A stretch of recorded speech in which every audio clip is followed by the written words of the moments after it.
Okay, the first part of the song Rockin' in the Free World, the intro and verse has 3 chords to it. We're going to have to know E minor, D, and C. And I'm going to go over those with you right now, and then we're going to play it along with the music. E minor, you're going to use your first and second fingers together as if they're one unit on the 2nd fret of the 5th string and 4th string.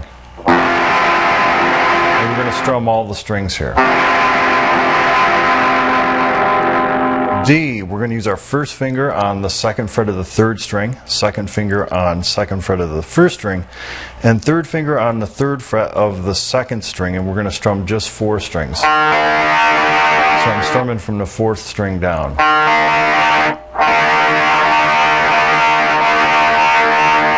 And then C, our first finger is going to be on the 1st fret of the 2nd string, our 2nd finger on the 2nd fret of the 4th string, and our 3rd finger on the 3rd fret of the 5th string, and we're going to strum from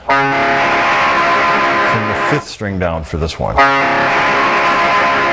Just like that. So those are the chords you're going to have to know to construct the song. And I'll give you a little close-up here of the right hand. See how I strum the E minor? I strum all the strings, like so. D, just 4 strings. And C, 5 strings.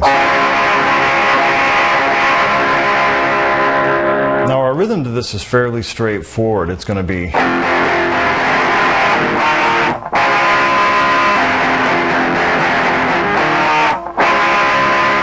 as you see, I'm using all downstrokes there. 8 of these, 2, and then 1.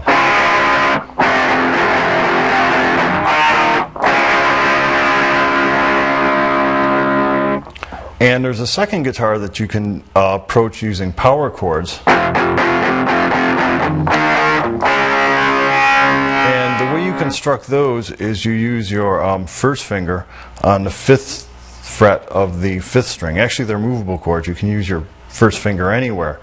You can move them relative to one another. But then your 3rd and pinky are going to come over here to the 4th string and 3rd string.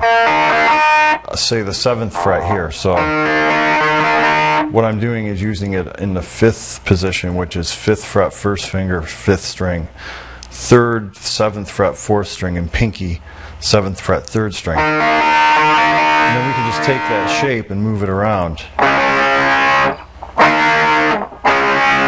then our open E chord here.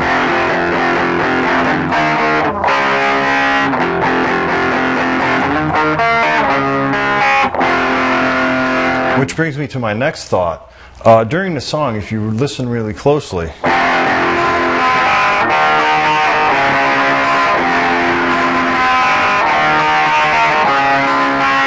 you hear a lot of individually picked strings. And the way you approach that is you just take the chord and you break it up so you play the notes individually as opposed to strummed. So we have individually.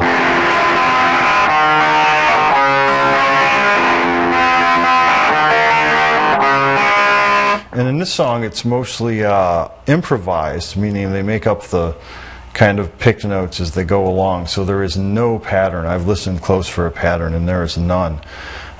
So when you do that, feel free to just kind of feel your way through it and play what you want. Now, you can also do that with the power chords. In fact, during the verse,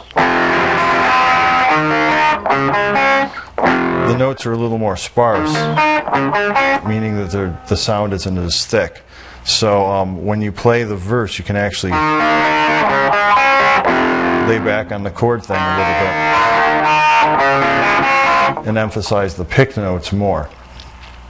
With all that said, I'm going to go ahead now and demonstrate the verse for you by playing along with the music, the intro and verse, and then we'll move along to the chorus. Here we go. There, I mixed it up a little bit. I did both the notes separately and also some chords in the beginning to kind of give you an idea for how that works. Let me take it with power chords through here once so you can see how that works too. So there we have it, both as individually picked notes, power chords played along with the song, and the chords that you need to know demonstrated. Let's move along to the chorus.